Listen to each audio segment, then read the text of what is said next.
नमस्कार दोस्तों, आप सभी का स्वागत है हमारे चैनल फ्लो इन भक्ति में। आज हम इस वीडियो में बसंत पंचमी के बारे में संपूर्ण जानकारी प्राप्त करेंगे। हिंदू धर्म में बसंत पंचमी के पर्व का बहुत ही खास महत्व होता है। इस त्योहार को सरस्वती पूजा के नाम से भी जाना जाता है।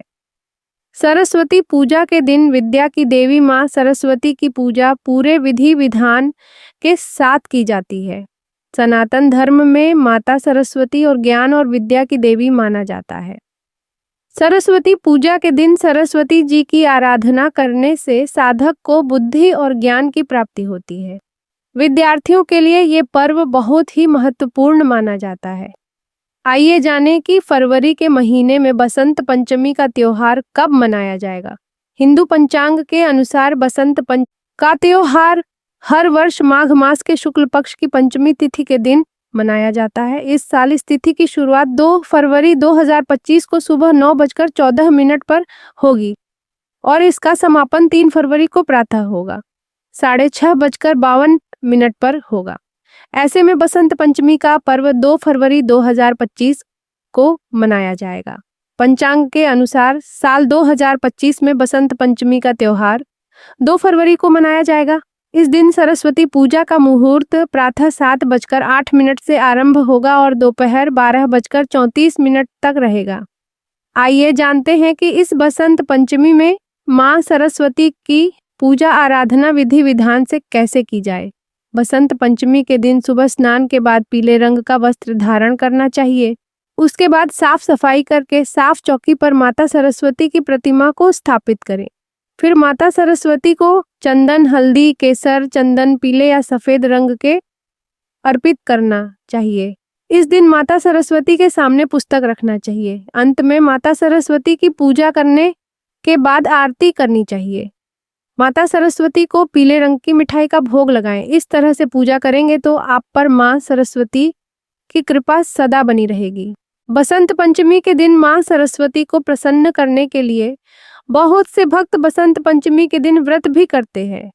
व्रत को करने के लिए सुबह ब्रह्म मुहूर्त सुबह 4 से 6 बजे के बीच में उठकर स्नान करें। स्नान के बाद पीले रंग के वस्त्र पहने। इसके बाद घर के मंदिर से अच्छी तरह से साफ सफाई करने के बाद गंगा जल का छिड़काव करें। माँ सरस्वती की विधिवत पूजा कर व्रत का संकल्प लें। पूजा के दौरान माँ सरस्वती को पीले चावल का भोग भी लगाया जाता है। चलिए अब बसंत पंचमी की व्रत कथा सुनते हैं। मान्यताओं के अनुसार बसंत पंचमी के दिन खास तौर पर व्रत करने वाले भक्तों को यह सुनने से माँ सरस्वती की असीम कृपा प्राप्त होती है।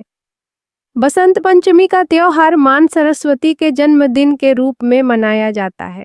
पौराणिक कथाओं के अनुसार इस दिन माँ सरस्वती अवतरित हुई थीं।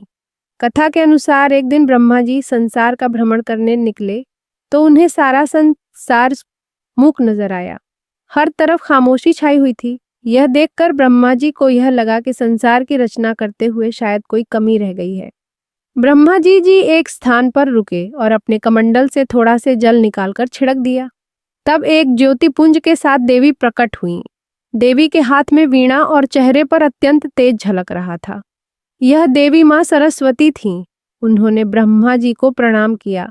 उसके बाद ब्रह्मा जी ने माँ सरस्वती से कहा कि इस संसार में सभी लोग मूक हैं। यह आपसी संवाद ये नहीं कर सकते हैं। यह सुनकर माँ सरस्वती ने पूछा कि प्रभु मेरे लिए क्या आज्ञा है। तब ब्रह्मा जी ने माँ सरस्वती से कहा कि आप अपनी वीणा से इन्हें ध्वनि प्रदान करें जिससे इनके बीच संवाद हो सके और यह एक दूसरे की परेशानियों को समझ सके। ब्रह्मा जी की आज्ञा का पालन करते हुए माँ सरस्वती ने समस्त संसार की वाणी प्रदान की जिससे वह एक दूसरे के विचारों को समझ सकें। प्रयागराज में महाकुंभ उत्सव जारी है जिसमें लगातार देश भर से साधु संतों और श्रद्धालुओं का आगमन हो रहा है। श्रद्धालु और संतजन त्रिवेणी संगम में पवित्र जल में आस्था की डुबकी लगा रहे हैं। महाकुंभ में पहला अमृत स्नान मकर संक्रांति पर संपन्न हुआ था, जबकि दूसरा अमृत स्नान मौनी अमावस्या के अवसर पर हुआ। वहीं अब अगला अमृत स्नान वसंत पंचमी के दिन होगा। आइए जानते हैं कि वसंत पंचमी के दिन अमृत स्नान का शुभ मुहूर्त क्या रहेगा। महाकुंभ में वसंत पंचमी के दिन विशेष अमृत स्नान का आयोजन होगा। यह स्नान 3 फरवरी को ब्रह्म मुहूर्त में किया जाएगा। इस दिन पवित्र स्नान का शुभ समय सुबह 5:23 से 6:16 तक रहेगा। ऐसी मान्यता है कि इस शुभ समय में संगम में स्नान करने से पुण्य लाभ प्राप्त होता है और समस्त पापों का नाश हो जाता है। शाही स्नान में सबसे पहले नागा साधु नहाते हैं। इसके बाद आम श्रद्धालुओं को स्नान की अनुमति दी जाती है। दरअसल नागा साधुओं को प्राचीन काल में धर्म संस्कृति के रक्षक के रूप में जाना जाता है, इसीलिए इन्हें पहला अधिकार कुंभ में स्नान के लिए दिया जाता है। कुंभ में शाही स्नान को बेहद खास माना जाता है।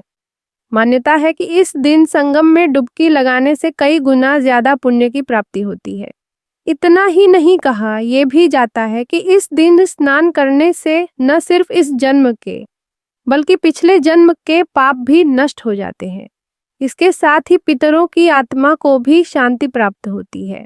प्रयागराज में मौजूदा समय पर संगम नोज पर सबसे ज्यादा लोड की खबरें आ रही हैं। ऐसे में आप यहां जाने से बचें। संगम के 15 किलोमीटर दायरे में कहीं भी स्नान कर सकते हैं। जिन घाटों पर भीड़ कम हो वहां जाएं और स्नान करें, वैसा ही पुण्य मिलेगा। धक्का मुक्की से बचने के लिए भारी भीड़ का हिस्सा न बने। कोशिश करके ऐसे स्थानों की ओर जाएं जहां भीड़ कम हो और परेशानी का सामना न करना पड़े। अगर घर में कोई बुजुर्ग बीमार है और बच्चे बेहद छोटे हैं तो कोशिश करके उन्हें संगम स्नान के लिए न ले जाएं। भारी भीड़ में उन्हें काफी परेशानी हो सकती है। संगम स्नान के बाद कोशिश करके घाट से जल्द निकले ताकि पीछे से आ रहे श्रद्धालुओं को स्नान में कोई समस्या न आए। अफवाहों पर कतई न ध्यान दें और साथ ही दूसरों से भी अपील करते रहे कि किसी भी तरह की अफवाह पर कोई भी ध्यान न दें ताकि भगदड़ जैसी स्थिति न बने। अगर महाकुंभ स्नान के लिए जा रहे हैं तो भारी सामान लेकर न चलें। मौनी अमावस्या पर हुए हादसे में यह सामने आया है कि मौनी अमावस्या की पूर्व संध्या पर ही करोड़ों लोग संगम आ गए और रेती पर ही सो गए। इसके बाद सुबह उठते ही स्नान के लिए चलने लगे। इस दौरान भगदड़ मच गई। आप कतई ऐसा न करें। रेती पर सोना खतरे को दावत देने जैसा है। मेला प्रशासन की ओर से श्रद्धालुओं की सुविधा के लिए कई तरह की हेल्पलाइन जारी की गई है। आप इसकी जानकारी जरूर रखें ताकि कोई परेशानी होने पर आप तुरंत इन हेल्पलाइन नंबर्स के जरिए मदद मांग सकें। आशा करती हूँ कि यह वीडियो में दी गई जानकारी आपके लिए लाभदायक होगी। अगर आपको यह वीडियो पसंद आया हो तो प्लीज़ वीडियो को लाइक करें। अगर आपका कोई भी सुझाव हो तो कमेंट भी करें। मिलती हूँ अगली वीडियो में। जय श्री कृष्ण।